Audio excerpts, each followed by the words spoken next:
Hi guys, it's me Ron and welcome back to my channel!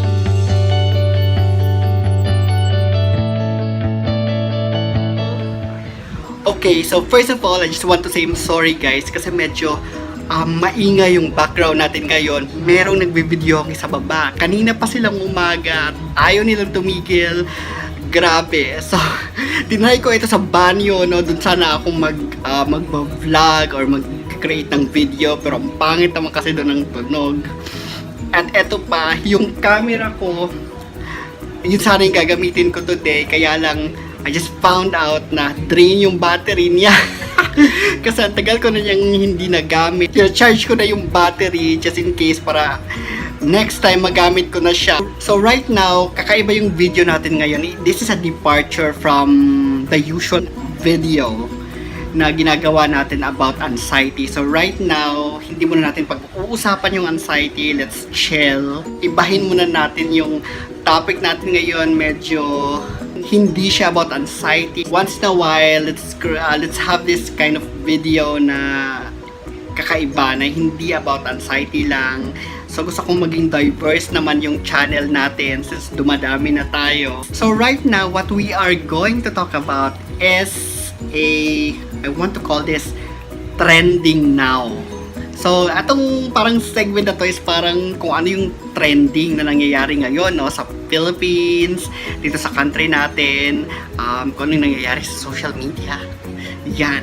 So of course, ano ba yung mga titingnan natin when it comes to mga trending topics and all that. So punta tayo sa platform na Twitter. So yan, kanina nagpa-browse ako sa Twitter guys. May nakita ko trending na nag-trend siya pero nawala din naman siya nung natabunan siya eh. So but then gusto ko yung ano niya, yung trending na to.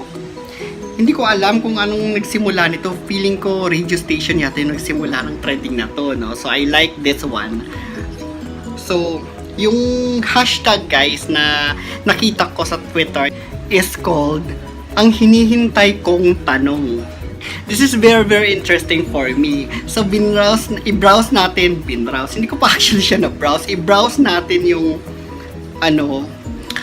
yung mga sumagot at gumamit ng hashtag na ito, and then we'll see, let's check kung ano naman yung mga nila. Let's have, and then mag-commentary tayo, di ba? So yung unang babasahin natin is yung galing kay Yan, yung Twitter handle niya is BYANCUHV. Ang hirap naman ng Twitter handle mo there. So, ang hinihintay kong tanong, how was your day? Di ba? Actually guys, this is very very important, no? Kasi ito naman talaga yung mga hinihintay nating tanong everyday. Medyo pagod ka sa trabaho mo, and then pag uwi mo, gusto mo yung etong tanong na to, tanungin sa'yo ng mga anak mo, or yung sa asawa mo, or yung boyfriend mo, or kahit yung kapamilya mo, di ba? How was your day? Maganda yung tanong na to. This is very very relatable. This is very very heartfelt. Kasi just a simple question, it could actually change your mood.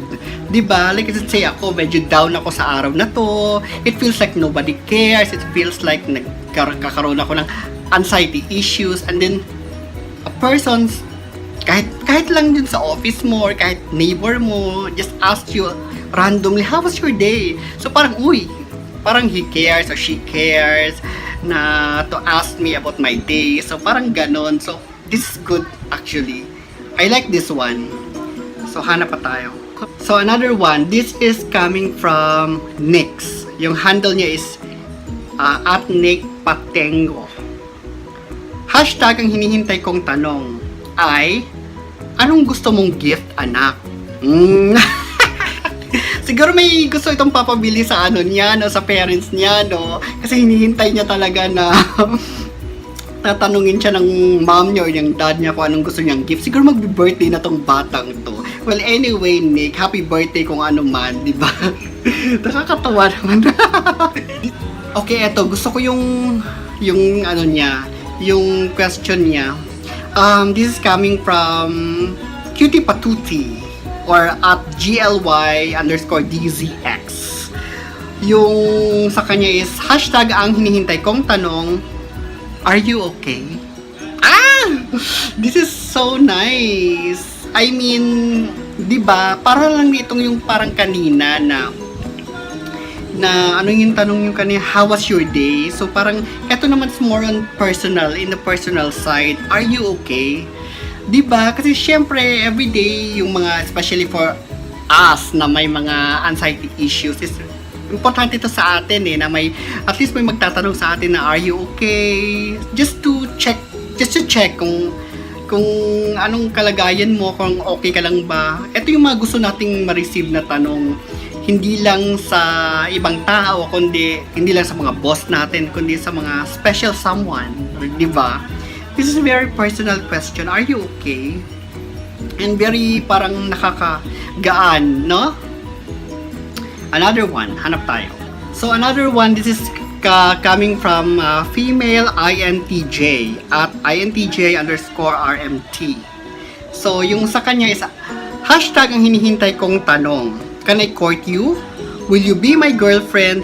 Will you marry me? Siguro ano to, may crush to na guy sa work siguro niya or sa ano ba, parang childhood crush niya, parang ganon. So parang ito yung, di ba pag if you like someone, parang lango-lango ka talaga dun sa gusto mo dun sa taong yun. Ito yung mga question na gusto mong marinig dun sa tao na yun, di ba? Girl naman, paligaw ka muna. Or if you like, gawa ka ng paraan, di ba? Para mapansin ka niya or something like that. I mean, sa panahong to, in this day and age with social media, di ba? Parang acceptable na naman yata for a girl to make a move. At least for me, in my opinion. For me, it doesn't matter. As long as if you are an adult and if you really like that guy, then go ahead, di ba? Go girl. So another one naman na nakita natin kay galing kay Mary Chiles Moreno Taladtad. Hindi ko alam yung ano niya, yung handle niya. But anyway, hashtag ang hinihintay kong tanong, will you stay? Please say yes and I will. Diyos ko, dahil. Talaga ba? Gusto, ito yung gusto mong itanong sa'yo. No, parang namang bakit ba? Siguro parang in a relationship na yung itong girl and then gusto na niyang umalis sa relationship pero meron pa siyang meron siyang gustong something dun sa guy na to make a move to hold her back. Parang ganon dun sa relationship nila. Diba, boy, kung sino ka man, go. Kung parang mahal ka yata ng girl na ito. No? Oh, kawawa naman si girl. Parang naghihintay lang siya na sabihin sa kanya ng guy na no, please don't go. Huwag kang umalis, I need you. Parang, sakit lang. You know, And then another one. Ito galing naman kay I'm Trebs with a Z. So, hashtag ang hinihintay kong tanong. I miss you. Can I be with you? Oh my God. Si guy naman. Siguro love niya tong yung girl, no? Can I be with you? Siyempre naman, di ba? Ito yung mga tipong feeling natin hindi na tayo kailangan nung parang gusto natin or yung boyfriend natin or girlfriend natin, parang ganun. Sometimes gusto din nating marinig na sabihin nila na I miss you. Can I be with you right now? Charot. Oh my God. Napaka-senti naman ng mga na to, no? Ng mga gumagamit ng hashtag dito ngayong araw na to. Ano bang meron sa araw na to? At the same time, kinikilig ako. Actually guys, kahapon we just celebrated our 13th year with my partner. So 13th years na kami together, no? So parang kaya ako kinikilig tuloy bigla dun sa mga dun sa hashtag na to. I've been with this same person, same amazing guy for 13 years and I'm hoping forward, I'm hoping more years to come, right? Parang napataon tuloy yung hashtag na ito. It's nice. Kinikilig ako. Despite of the ingay dun sa baba, dun sa video okay na, hala, sige, ewan ko. Hindi naman yata sila lasing. But anyway, let's move forward and balik tayo. Another one. Eto. Kay ano ulit? Kay Mary Kiles. Siya ulit. Ang dami niyang hugot. So, ang hinihintay kong tanong, do you miss me? Do you miss us? Ah! Girl! Girl! Napakasenti ni girl, no? Feeling ko talaga, nag-hold on pa siya dun sa ano. Or baka, naghiwalay na sila dun ni Guy. And then, parang nag-hope siya na sana, yung minsan naiisip mo, di ba, kung mahal mo pa yung tao, naiisip mo na, ano kaya, namimiss kaya niya ako? Namimiss kaya niya kami? Parang gano'n. Nakakilig si girl. Okay, let's hanap pa tayo ulit. Ay, ito gusto ko to.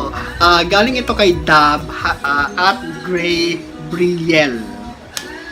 Hashtag ang hinihintay kong tanong, tara Macdo. Parang tara Macdo tayo. Siguro for the millennials, feeling ko millennials ito si ate. Siguro for the millennials, pasok na pasok. Yung millennials na masa, kumbaga, tara Macdo tayo. Ay, hindi kilig ako. Naisip ko tuloy yung mga, kabataan days ko. Well, anyway, yung time namin, instead of tara Macdo, tara Dunkin Donut.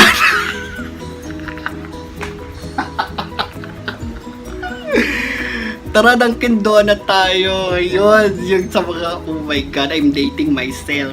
So, yun yung times ko during my younger years. So, eto, sabi niya, tara Macdo. Para papa.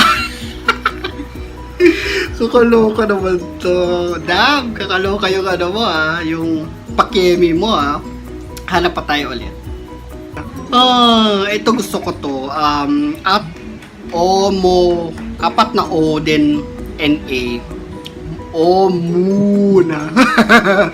Grabe naman yung handle mo, girl. Ay, gaya yata ito. So, yung sa kanya, hashtag ang hinihintay kong tanong, ano ba problema mo? Bilis, makikinig ako. Oh! Ito pang best friend, no? Parang connected ito kay girl kanina, tara Macdo. Tapos sabay tanong, ano bang problema mo? Ano bang problema mo?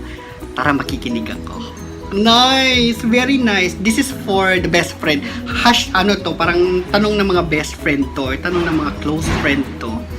Tanong ng someone who really care for you at nararamdaman niya yung bigat ng nararamdaman mo. Parang ganun. Ganda. Ganda, moms. I like it. Ganda. Kung sino ka man plakado sa akin tong na to. Yung pakemi mo. Hanap pa tayo.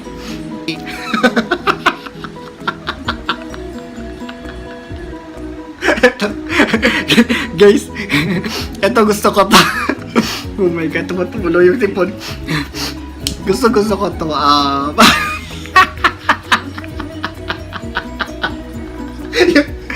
Ito galing kay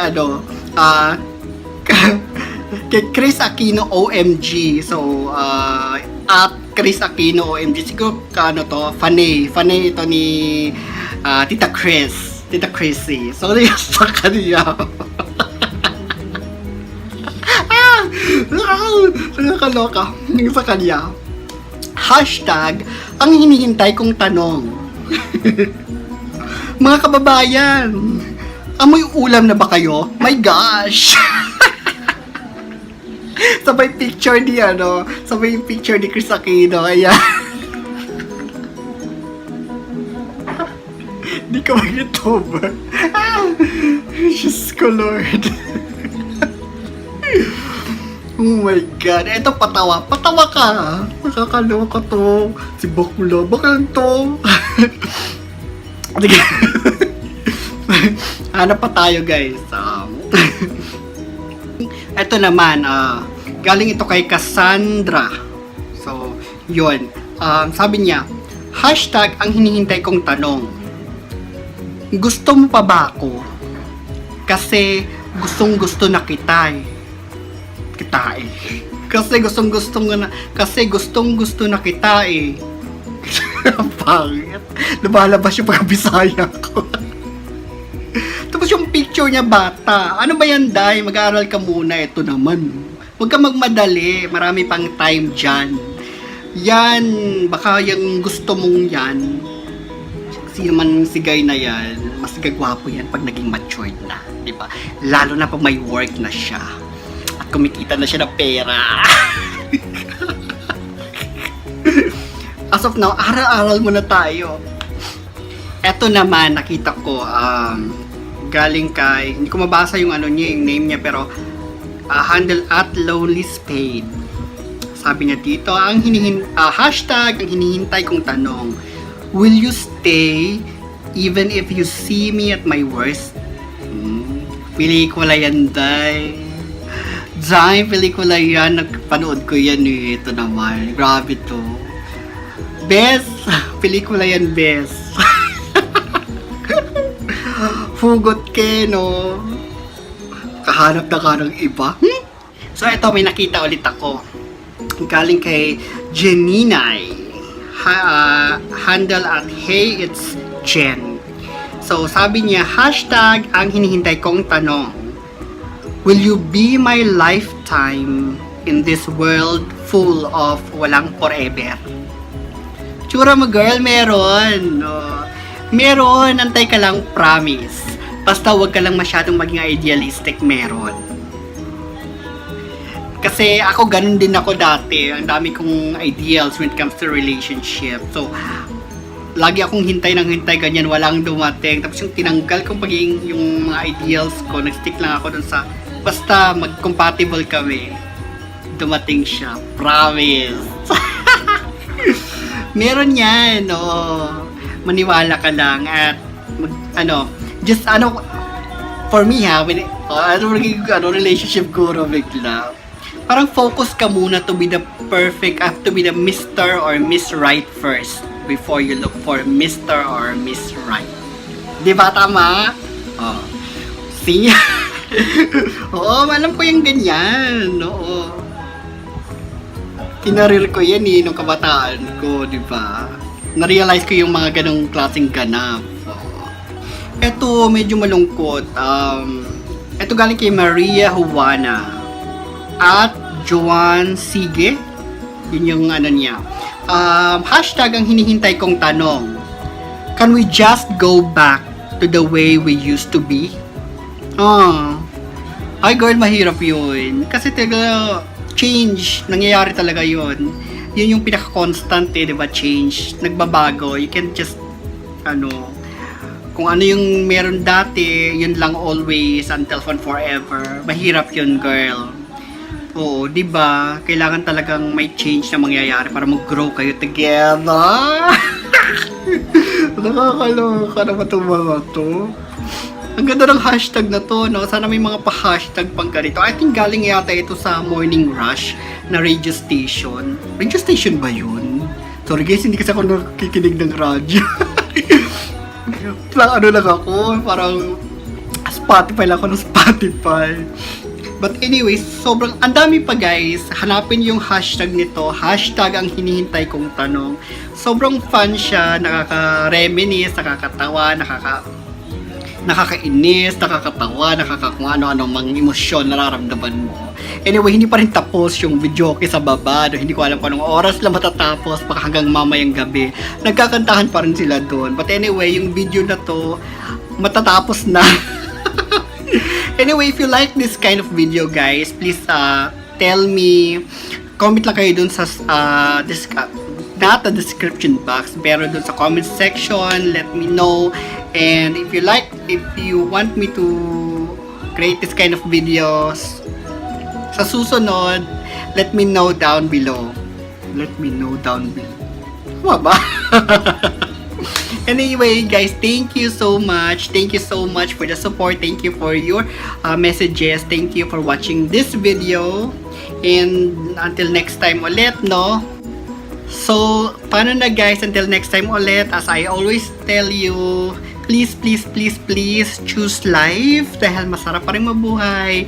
And please choose happiness. Let's be positive lang. Let's be happy lang all the time. And of course, please start your day with a smile. Thank you so much guys and you have a great day ahead. Bye!